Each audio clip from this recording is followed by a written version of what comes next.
매일 10분씩 하루에 2번 집요하게 의학 지식을 파헤치는 지식탐정 김규리입니다. 눈 나빠진다. 애야, TV 가까이서 보지 마라. 이런 말은 이제 옛말이 됐습니다.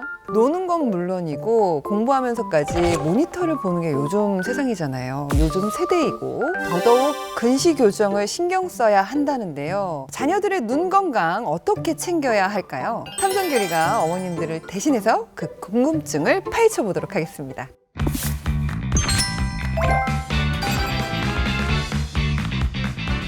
자, 우리의 건강을 책임지는 히어로 모셨습니다. 안과 전문의 이동호 선생님 나오셨습니다. 안녕하세요. 네, 안녕하세요.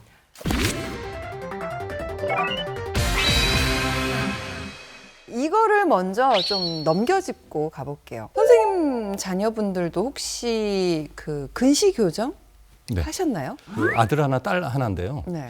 어릴 때는 눈이 되게 좋았는데 고등학교 때부터 이제 안경을 쓰기 시작했습니다. 큰아이는 대학 졸업한 다음에 시력 교정 수술인 라섹을 제가 직접 시켜줬고요. 네. 작은 애는 이번 겨울에 라섹 수술을 해달라고 그래서 네. 지금 계획 중에 있습니다. 자녀분들께서 지금 근시 교정 중이신 거네요? 청소년기를 거쳐서 대학생 그리고 사회생활을 하는 젊은 성인들까지 또 시기별로 다른 방법의 어떤 예방이 필요하다고 봅니다. 휴대폰을 너무너무 아기 때부터 보는 아이들을 보면서 시력 괜찮을까? 이런 생각을 좀 했었거든요. 너무 어린 애들은 뭐 그런 예방이나 뭐 그런 관련된 훈련을 시킬 수 없으니까 사실상 무방비라고 할 수 있죠. 아기들은 최대한 휴대폰을 좀 못 보게 하는 게 좋을 것 같아요. 말을 좀 알아듣는 아이들을 위한 방법 좀 알려주세요. 주로 멀리 보라고 하는 근시 예방법은 가까이 볼 때 사용하는 그 안구 조절 근육을 이완시키는 것인데요. 그 공부방이나 독서실에서 공부에 열중하다가 네. 갑자기 멀리 보는 것은 좀 어렵죠. 네. 그래서 다른 방법을 써야 되겠죠. 그래서 그때는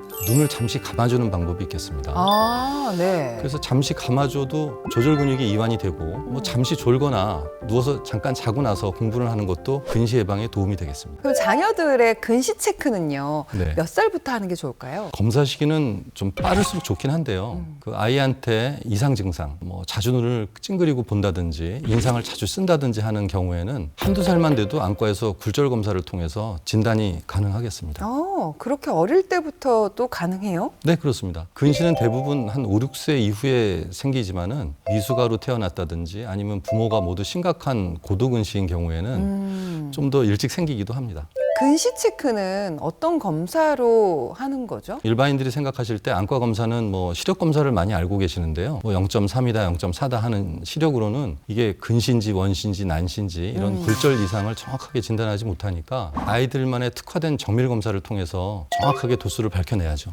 어떻게 밝혀내는 거죠? 아이들한테 이제 안약을 놓고 검사하는 방법이 있는데요. 조절마비제라는 안약을 놓고 도수 검사를 해야지만 정확한 근시 수치인 도수를 알아낼 수가 있습니다. 이것을 토대로 안경이나 렌즈 등의 정밀한 처방이 가능하겠습니다. 마비가 된다고 하니까 아이들한테 들어간다. 이게 지금 번쩍했는데 안전한 거죠? 안과에 오는 애들한테는 거의 다 사용하는 안약제로요. 오래전부터 사용하고 있고 또 굉장히 안전하기 때문에 네. 부모님들 걱정을 많이 안 하셔도 됩니다. 그 안경은요, 여러분. 어른들도 좀 쓰기 싫어하잖아요. 되게 불편해요. 코도 무겁고 귀도 계속 아프고. 그래서 대신 사용하는 렌즈가 있죠. 드림 렌즈라고 널리 알려져 있는 건데요. 잘 때 착용하는 렌즈고요. 대부분 한 7, 8세부터는 착용이 가능합니다. 근데 더 어린 아이들도 할 수는 있는데 되게 여자애들이 가능한 경우가 많습니다. 왜 여자애들이 가능하죠? 여자애들은 미에 대해서 관심이 많고 그 렌즈를 하려는 니즈가 충분합니다. 그렇군요. 네, 남자애들은 귀찮게 생각하죠. 잘못하면. 그렇군요. 네. 드림 렌즈를 착용을 하면은 어떤 도움을 받을 수가 있을까요? 드림 렌즈를 잘 때 착용하고 아침에 빼면은 시력이 좋아집니다. 안경을 벗고 다닐 수 있는 이점이 있고요. 덤으로 근시 진행을 예방하는 역할도 해주는데 교정과 예방을 동시에 하는 일석이조의 효과가 있게 되는 거죠. 그러니까 어떤 원리로 드림 렌즈가 근시 예방에 도움이 되는 걸까요? 왼쪽 그림에서와 같이 안경을 사용하면은 주변부 초점이 잘 맞지는 않습니다. 하지만 오른쪽 그림과 같이 드림 렌즈를 착용해서 각막을 몰딩시키게 되면 이 주변부에서 들어오는 빛이 안구 안쪽에 맺히기 때문에 안구가 길어지는 것을 막아줘서 근시가 예방된다고 합니다. 사실 렌즈는 본인 거 착용하는 것도 어려워하시는 분들 많으세요. 네, 네. 어른들이 아이한테 렌즈 끼워주는 건 정말 너무 어려울 것 같아요. 자녀분들의 어떤 드림렌즈를 원하는 그 엄마들은 대부분 렌즈를 착용했던 분들이 많고요. 그럼 뭐 능숙하게 끼시겠죠. 그리고 초벌에도 한 2주 정도만 훈련하면은 익숙해져서 렌즈를 끼고 빼는 것이 어려워가지고 포기하는 경우는 거의 없다고 보시면 됩니다. 네. 아무리 엄마가 네. 능숙하게 좀 잘 관리를 해도 네. 각막이 상하면 어쩌지라는 좀 걱정이 좀 앞서는데 어떨까요? 드림렌즈는 그 특수 구조가 돼 있어서 렌즈의 그 주변부 360도 돌아가면서 모두 이렇게 약간 들려있는 구조로, 그래서 렌즈가 움직일 때나 뭐 착용할 때 마치 수상 스키처럼 문물층 위를 미끄러져 움직이게 되기 때문에 각막에 상처가 나지는 않습니다. 드림 렌즈는 어른들이 착용하는 거랑 똑같이 소프트 렌즈, 하드 렌즈 이렇게 두 가지가 있는 건가요? 원래 드림렌즈는 딱딱한 하드 렌즈입니다. 원래는요? 네, 일반 하드는 낮에만 착용이 가능한 데 비해서 드림렌즈는 아이들이 안전하게 밤에 착용하고 잘 수 있도록 미국 FDA에서 승인한 재질로 만드는데요. 여러 회사가 거의 같은 재질을 사용하고 있어서 매우 안전합니다. 그럼 드림 렌즈는 몇 살까지 착용이 가능한가요? 근시 진행이 거의 멈추는 고등학교까지 착용을 권장하는데요. 네. 고3이 되면은 수면 시간이 굉장히 짧고 또 불규칙해서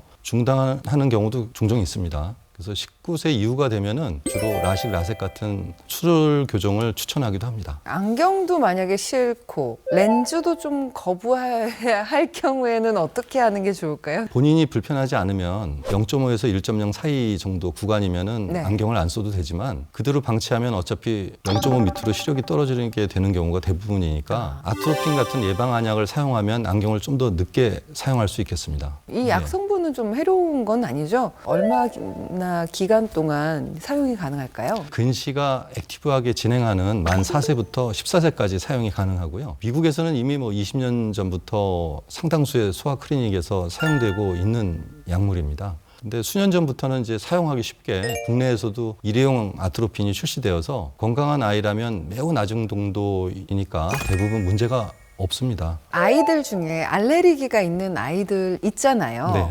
주의해야 될 필요는 없을까요? 그래서 저도 처방을 좀 많이 하고 있는데 중간에 문제가 있었던 적은 없었습니다. 그래서 네. 혹시 애가 계절성 알레르기 등으로 인해서 결막염이 생기는 경우에는 알레르기 안약을 처방받아서 추가로 사용하여도 아트로핀 효과에 전혀 문제가 되지 않습니다. 혹시 렌즈 착용도 안약도 중단하면 어떻게 되는 거죠? 갑자기 중단하면 리바운드 현상이 나타나서 네. 갑자기 많이 떨어질 수가 있으니까요. 갑자기? 네. 그래서 드림렌즈나 아트로핀 중단을 만일에 하게 되면 네. 반드시 안과 전문의하고 상의해서 그 다음 근시 예방 방법을 어떻게 해야 되는지 고민해 봐야 될 것 같습니다. 드림 렌즈 저는 안 되나요? 어른들은 시력 변동이 심해서 오후가 되면 드림렌즈 효과가 많이 떨어져서 또 나이가 또 문제가 될 수 있기 때문에 노안이 걸림돌이 될 수도 있겠죠. 그래서 드림렌즈로는 노안 교정이 어려워서 좀 불편하실 수도 있겠습니다.